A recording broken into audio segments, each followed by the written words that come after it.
ओम शांति। आज बाबा की अव्यक्त मुरली 12/6/2022।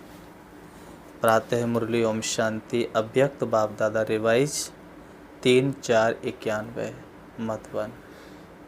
तो आज बाबा 12/6/2022 के महावाक्य। आज बाबा ने कहा, सर्व हदों से निकल बेहद के वैरागी बनो। सर्व हदों से निकल बेहद के वैरागी बनो। आज कल्प बाद फिर से मिलन मनाने सभी बच्चे अपनी साकारी स्वीट होम मधुबन में पहुंच गए हैं। साकारी वतन का स्वीट होम मधुबन ही है, जहां बाप और बच्चों का रूहानी मेला लगता है, मिलन मेला होता है। तो सभी बच्चे मिलन मेले में आए हुए हो। यह बाप और बच्चों का मिलन मेला सिर्फ इस संगम युग पर और मधुबन में ही होता है। इसलिए सभी भाग कर मधुबन में पहुँचे हो।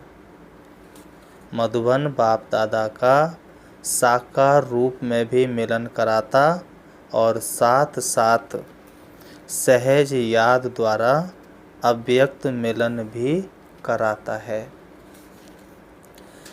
क्योंकि मधुबन धरनी को रूहानी मिलन की साकार रूप में मिलन की अनुभूति का वरदान मिला हुआ है। वरदानी धरती होने के कारण मिलन का अनुभव सहज करते हो। और कोई भी स्थान पर ज्ञान सागर और ज्ञान नदियों का मिलन मेला नहीं होता। सागर और नदियों के मिलन मेले का यह एक ही स्थान है। ऐसे महान वरदानी धरनी पर आए हो, ऐसे समझते हो। तपस्या वर्ष में विशेष इस कल्प में पहली बार मिलने वाले बच्चों को गोल्डन चांस मिला है। कितने लकी हो। तपस्या के आद में ही नए बच्चों को एक्स्ट्रा बल मिला है। तो आद में ही यह एक्स्ट्रा बल आगे के लिए आगे बढ़ने में सहयोगी बनेगा। इसलिए नए बच्चों को ड्रामा ने भी आगे बढ़ने का सहयोग दिया है। इसलिए यह उल्हाना नहीं दे सकेंगे कि हम तो पीछे आए हैं। नहीं, तपस्या वर्ष को भी वरदान मिला हुआ है। तपस्या वर्ष में वरदानी भूमि पर आने का अधिकार मिला है, चांस मिला है। यह एक्स्ट्रा भाग्य कम नहीं है। यह वर्ष का, मधुबन धरनी का और अपने पुरुषार्थ का तीनों वरदान विशेष आप नए बच्चों को मिले हुए हैं। तो कितने लकी हुए। इतने अविनाशी भाग्य का नशा साथ में रखना। सिर्फ यहाँ तक नशा ना रहे, लेकिन अविनाशी बाप है। अविनाशी आप श्रेष्ठ आत्माएं हो, तो भाग्य भी अविनाशी है। अविनाशी भाग्य को अविनाशी रखना, यह सिर्फ सहज अटेंशन देने की बात है। टेंशन वाला अटेंशन नहीं, टेंशन वाला अटेंशन नहीं, सहज अटेंशन हो। और मुश्किल है भी क्या।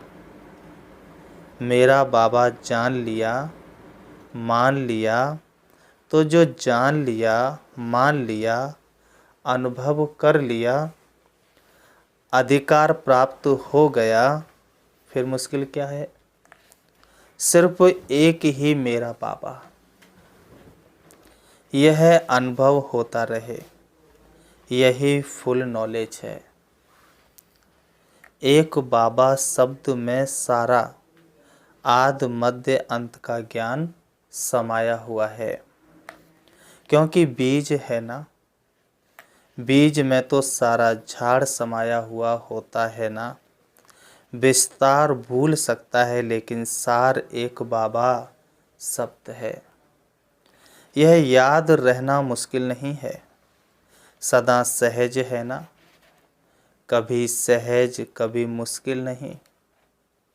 सदा बाबा मेरा है कि कभी कभी मेरा है। जब सदा बाबा मेरा है तो याद भी सदा सहज है। कोई मुश्किल बात नहीं। भगवान ने कहा आप मरे और आपने कहा आप मरे। बाबा कहता है भगवान ने कहा आप मेरे और आपने कहा आप मेरे, फिर क्या मुश्किल है। इसलिए विशेष नए बच्चे और आगे बढ़ो। अभी भी आगे बढ़ने का चांस है। अभी फाइनल समाप्ति का बिगुल नहीं बजा है। इसलिए उड़ो और औरों को भी उड़ाते चलो। इसकी विधि है वेस्ट अर्थात व्यर्थ को बचाओ। बचत का खाता जमा का खाता बढ़ाते चलो। क्योंकि 63 जन्म से बचत नहीं की है लेकिन गंवाया है। सभी खाते व्यर्थ गंवाकर खत्म कर दिया है। श्वास का खजाना भी गंवाया, संकल्प का खजाना भी गंवाया। तो बाबा ने बताया कि इसकी विधि है वेस्ट अर्थात व्यर्थ को बचाओ। बचत का खाता जमा का खाता बढ़ाते चलो। क्योंकि 63 जन्म से बचत नहीं की है लेकिन गंवाया है। सभी खाते व्यर्थ गंवा कर खत्म कर दिया है। श्वास का खजाना भी गंवाया, संकल्प का खजाना भी गंवाया, समय का खजाना भी गंवाया, गुणों का खजाना भी गंवाया, शक्तियों का खजाना भी गंवाया, ज्ञान का खजाना भी गंवाया। कितने खाते खाली हो गए। अभी इन सभी खातों को जमा करना है। जमा होने का समय भी अभी है और जमा करने की विधि भी बाप द्वारा सहज मिल रही है। विनाशी खजाने खर्च करने से कम होते हैं, खुटते हैं, और यह सब खजाने जितना स्वयं के प्रति और औरों के प्रति शुभ वृत्ति से कार्य में लगाएंगे उतना जमा होता जाएगा, बढ़ता जाएगा। यह खजानों को कार्य में लगाना यह जमा की विधि है। वहाँ रखना जमा करने की विधि है और यहाँ लगाना जमा करने की विधि है। फर्क है। समय को स्वयं प्रति या औरों प्रति शुभ कार्य में लगाओ तो जमा होता जाएगा। ज्ञान को कार्य में लगाओ। ऐसे गुणों को, शक्तियों को जितना लगाएंगे उतना बढ़ेगा।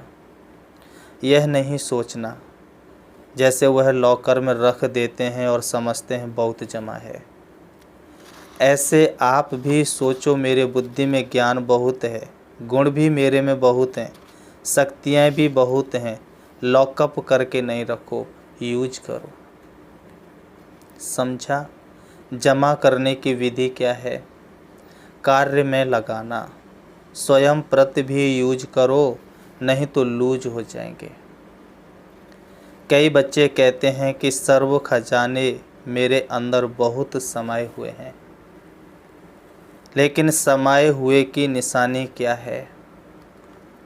समाये हुए हैं अर्थात जमा है, तो उसकी निशानी है स्व प्रति व औरों के प्रति समय पर काम में आए। काम में आए ही नहीं और कहे बहुत जमा है। बहुत जमा है तो इसको यथार्थ जमा की विधि नहीं कहेंगे। इसलिए अगर यथार्थ विधि नहीं होगी तो समय पर संपूर्णता की सिद्धि नहीं मिलेगी, धोखा मिल जाएगा, सिद्धि नहीं मिलेगी। गुणों को, शक्तियों को कार्य में लगाओ तो बढ़ते जाएंगे। तो बचत की विधि, जमा करने की विधि को अपनाओ, फिर व्यर्थ का खाता स्वतः ही परिवर्तन हो सफल हो जाएगा। जैसे भक्ति मार्ग में यह नियम है कि जितना भी आपके पास स्थूल धन है तो उसके लिए कहते हैं दान करो, सफल करो तो बढ़ता जाएगा।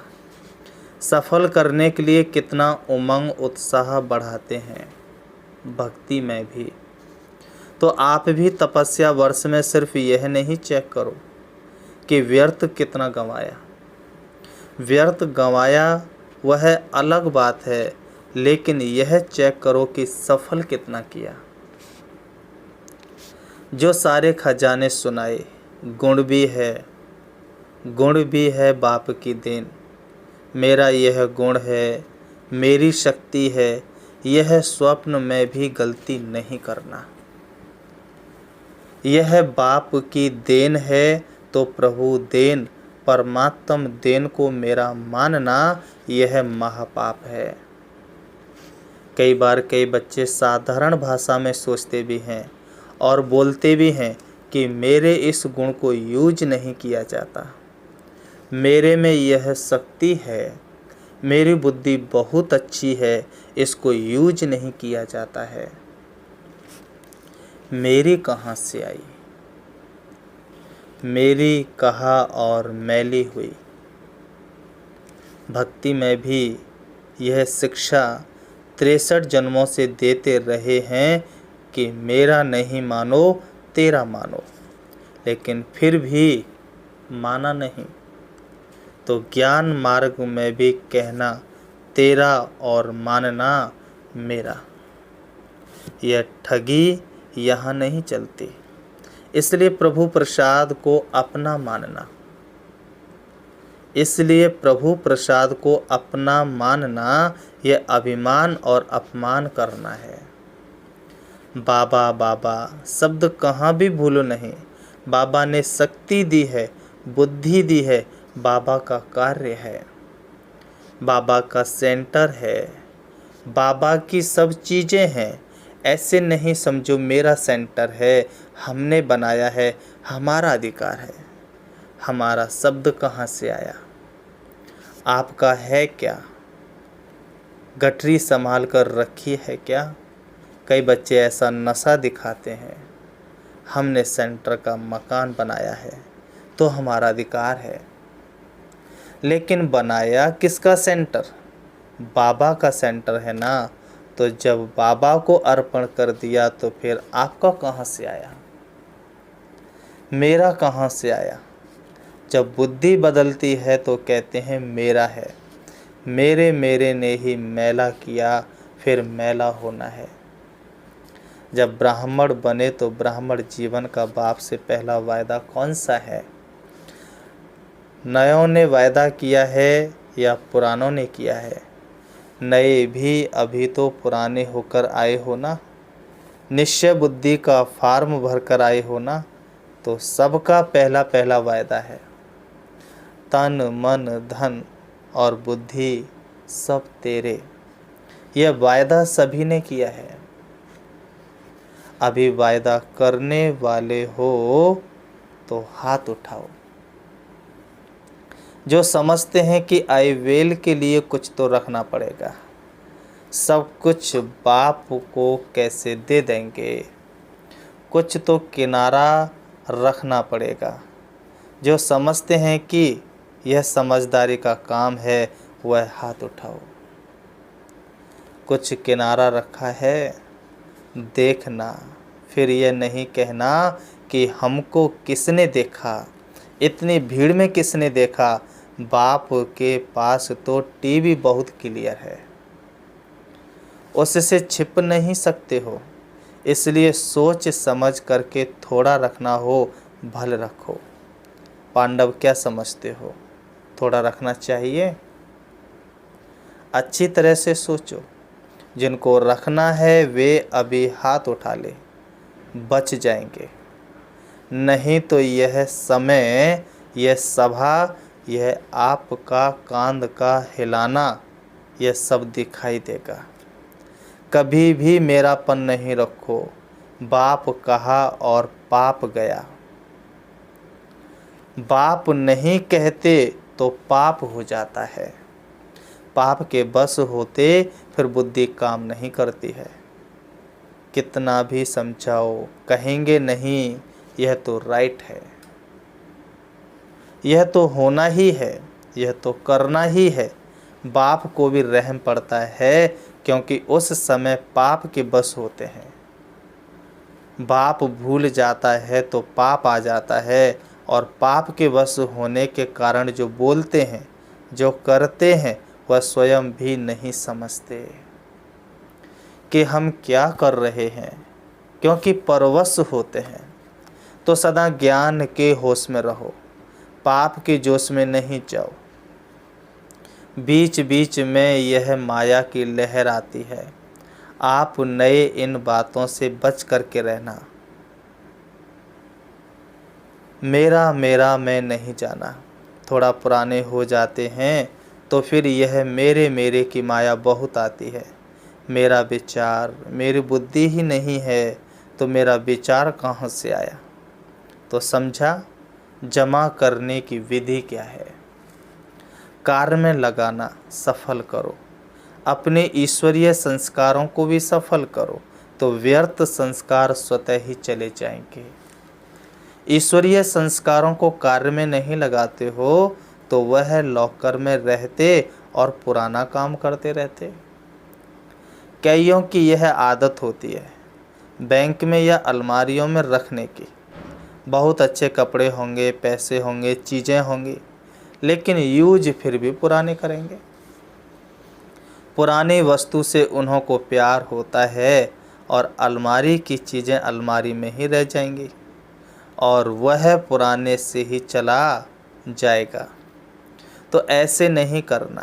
पुराने संस्कार यूज करते रहो और ईश्वरीय संस्कार बुद्धि के लॉकर में रखो। नहीं, कार्य में लगाओ, सफल करो। तो यह चार्ट रखो कि सफल कितना किया। सफल करना माना बचाना या बढ़ाना। मनसा से सफल करो, वाणी से सफल करो, संबंध संपर्क से, कर्म से, अपने श्रेष्ठ संग से, अपने अति शक्तिशाली व्रति से सफल करो। तो बाबा ने कहा तो ऐसे नहीं करना। क्या बोला बाबा ने पहले? तो बाबा ने कहा पुराने संस्कार यूज करते रहो और ईश्वरीय संस्कार बुद्धि के लॉकर में रखो नहीं, कार्य में लगाओ, सफल करो। तो यह चार्ट रखो कि सफल कितना किया। सफल करना माना बचाना या बढ़ाना। मनसा से सफल करो, वाणी से सफल करो, संबंध संपर्क से, कर्म से, अपने श्रेष्ठ संग से, अपने अति शक्तिशाली व्रति से सफल करो। ऐसे नहीं कि मेरी व्रति तो अच्छी रहती है लेकिन सफल कितना किया। मेरे संस्कार तो है ही शांत लेकिन सफल कितना किया। कार्य में लगाया तो यह विधि अपनाने से संपूर्णता की सिद्धि सहज अनुभव करते रहेंगे। सफल करना, बाबा कहता है सफल करना ही सफलता की चाबी है। समझा? सफल करना ही सफलता की चाबी है। समझा? क्या करना है? सिर्फ अपने में ही खुश नहीं होते रहो। मैं तो बहुत अच्छी गुणवान हूँ, मैं बहुत अच्छा भाषण कर सकती हूँ, मैं बहुत अच्छा ज्ञानी हूँ, योग भी मेरा बहुत अच्छा है। लेकिन अच्छा है तो यूज करो ना, उसको सफल करो। सहज विधि है, कार्य में लगाओ और बढ़ाओ। बिना मेहनत के बढ़ता जाएगा और 21 जन्म आराम से खाना। वहाँ मेहनत नहीं करनी पड़ेगी। विशाल महफिल है। ओम शांति भवन का हॉल एकदम फुल भर गया, इसलिए कईयों को नीचे मेडिटेशन हॉल छोटे हॉल में बैठना पड़ा। हॉल छोटा पड़ गया। शास्त्रों में यह आपका जो यादगार है उसमें भी गायन है। पहले गिलास में पानी डाला, फिर उससे गड्ढे में डाला, फिर गड्ढे से तालाब में डाला, तालाब से नदी में डाला, आखिरन कहाँ गया? सागर में। तो यह महफिल पहले हिस्ट्री हॉल में लगी, छोटा सा हिस्ट्री हॉल जो आज भी पांडव भवन में है। फिर मेडिटेशन हॉल में लगी। फिर बाबा की झोंपड़ी के सामने पांडव भवन में मेडिटेशन हॉल बना हुआ है, मेडिटेशन हॉल में लगी। अभी ओम शांति भवन में लग रही है, अब फिर कहाँ लगेगी? लेकिन इसका मतलब यह नहीं कि साकार मिलन के बिना अव्यक्त मिलन नहीं मना सकते हो। अव्यक्ति मिलन मनाने का अभ्यास समय प्रमाण बढ़ना ही है और बढ़ाना ही है। यह तो दादियों ने रहमदिल होकर आप सबके ऊपर विशेष रहम किया है, नयों के ऊपर। लेकिन अव्यक्त अनुभव को बढ़ाना यही समय पर कार्य में आएगा। देखो, नए नए बच्चों के लिए ही बाप दादा विशेष यह साकार में मिलन का पार्ट अब तक बजा रहे हैं। लेकिन यह भी कब तक? सभी खुश राजी हो, संतुष्ट हो, बाहर रहने में भी संतुष्ट हो। यह भी ड्रामा में पार्ट है। जब कहते हो सारा आबू हमारा होगा तो वह कैसे होगा? पहले आप चरण तो रखो, फिर अभी जो धर्मशाला नाम है वह अपना हो जाएगा। देखो, विदेश में अभी ऐसे होने लगा है। चर्च इतने नहीं चलते हैं तो बीके को दे दी हैं। जो ऐसे बड़े बड़े स्थान हैं चल नहीं पाते हैं तो ऑफर करते हैं ना, तो ब्राह्मणों के चरण पड़ रहे हैं। बाबा कहते हैं तो ब्राह्मणों के चरण पड़ रहे हैं जगह जगह पर। इसमें भी राज है। ब्राह्मणों को रहने का ड्रामा में पार्ट मिला है। तो सारा ही अपना जब हो जाएगा फिर क्या करेंगे? आप पे ही ऑफर करेंगे, आप संभालो, हमें भी संभालो, आश्रम भी संभालो। जिस समय जो पार्ट मिलता है उसमें राजी रह करके पार्ट बचाओ। अच्छा, चारों ओर के सर्व मिलन मनाने के, ज्ञान रतन धारण करने के चात्रक आत्माओं को आकार रूप में व साकार रूप में मिलन मेला मनाने वाली श्रेष्ठ आत्माओं को सदा सर्व खजानों को सफल कर सफलता स्वरूप बनने वाली आत्माओं को सदा मेरा बाबा और कोई हद का मेरापन अंश मात्र भी ना रखने वाले ऐसे बेहद के वैरागी आत्माओं को सदा हर समय विधि द्वारा संपूर्णता की सिद्धि प्राप्त करने वाले बच्चों को बाप दादा का याद प्यार और नमस्ते। रूहानी हम बच्चों की रूहानी बाप दादा को याद प्यार और नमस्ते नमस्ते नमस्ते।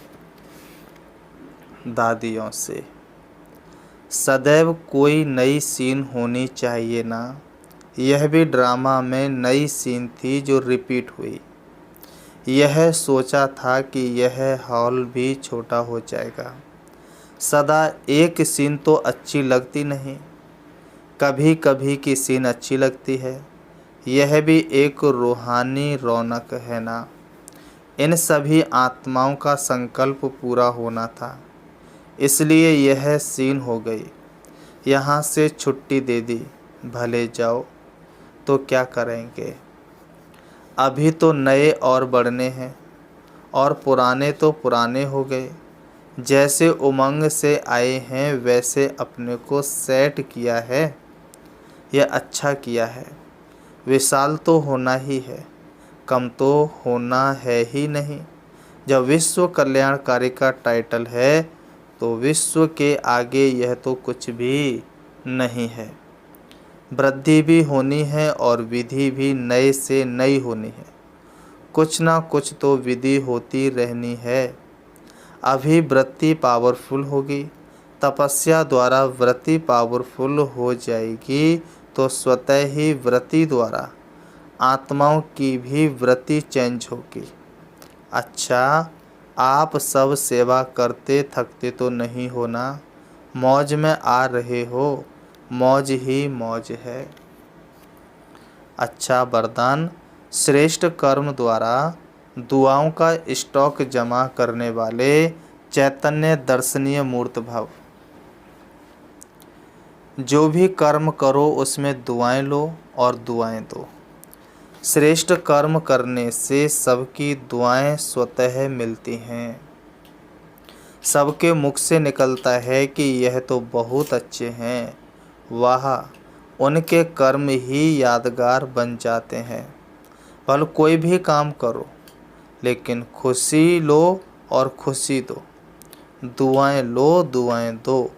जब अभी संगम पर दुआएं लेंगे और देंगे, तब आपके जड़ चित्रों द्वारा भी दुआएं मिलती रहेंगी और वर्तमान में भी चैतन्य दर्शनीय मूर्त बन जाएंगे। स्लोगन, सदा उमंग उल्लास में रहो तो आलस्य खत्म हो जाएगा। सदा उमंग उल्लास में रहो तो आलस्य खत्म हो जाएगा। अच्छा, ओम शांति, ओम शांति। अब हम 5 मिनट श्री बाबा को याद करते हैं। आज बाबा ने जैसा सुनाया, मेरा तो एक श्री बाबा, दूसरा ना कोई। वास्तव में आत्मा का स्वधर्म शांति है।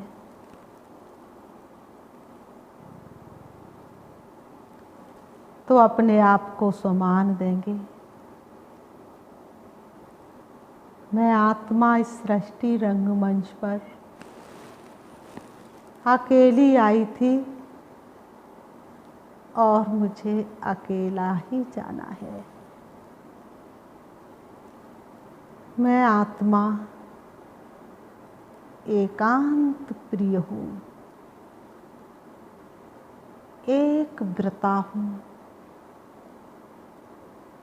एक रस स्थिति वाली हूँ।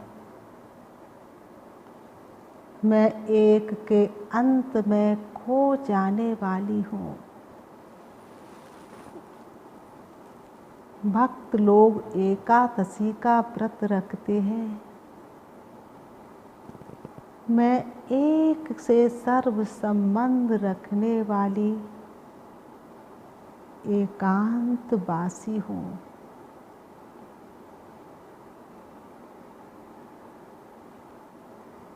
सर्व लगावों से मुक्त, एक से लगाव रखने वाली मैं एकाग्रचित आत्मा हूँ। मुझ आत्मा का स्वधर्म शांति है। अनुभव करें, मैं आत्मा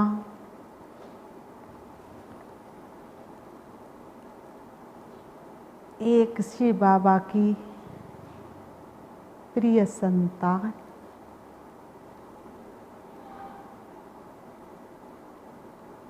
इस देह से मुक्त होकर चली जा रही हूँ।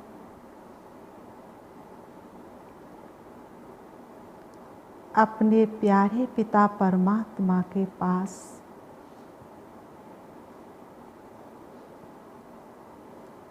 पहुँच जाती हूँ। परम धाम में, जहाँ पर शक्तियों के सागर श्री बाबा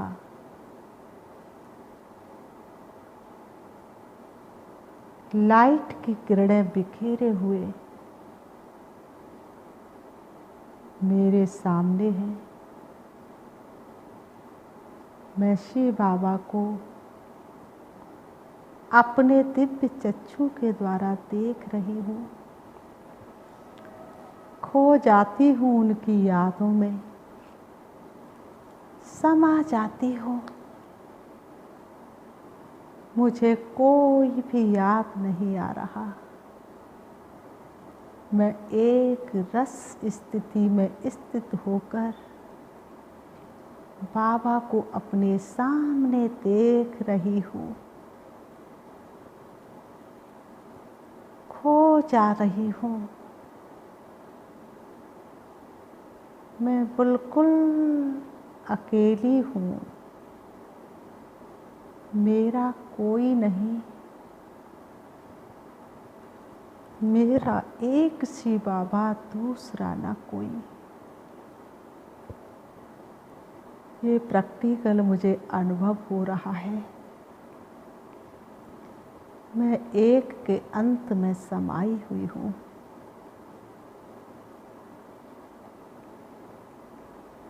अतीन्द्रिय सुख और आनंद का अनुभव कर रही हूँ।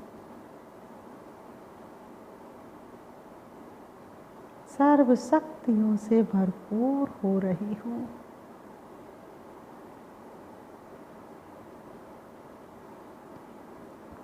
सर्व शक्तियों को अपने अंदर धारण कर वापस आ रही हूँ।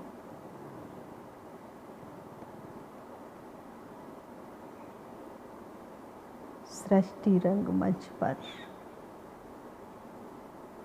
आकर के दोनों भ्रवों के बीच भ्रकुटी में विराजमान हो जाती हूँ।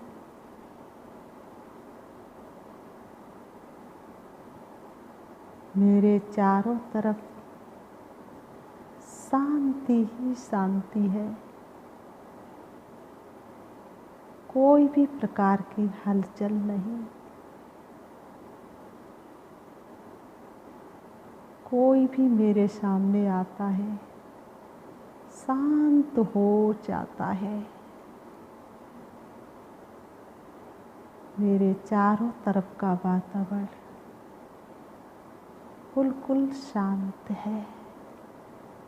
ओम शांति, ओम शांति।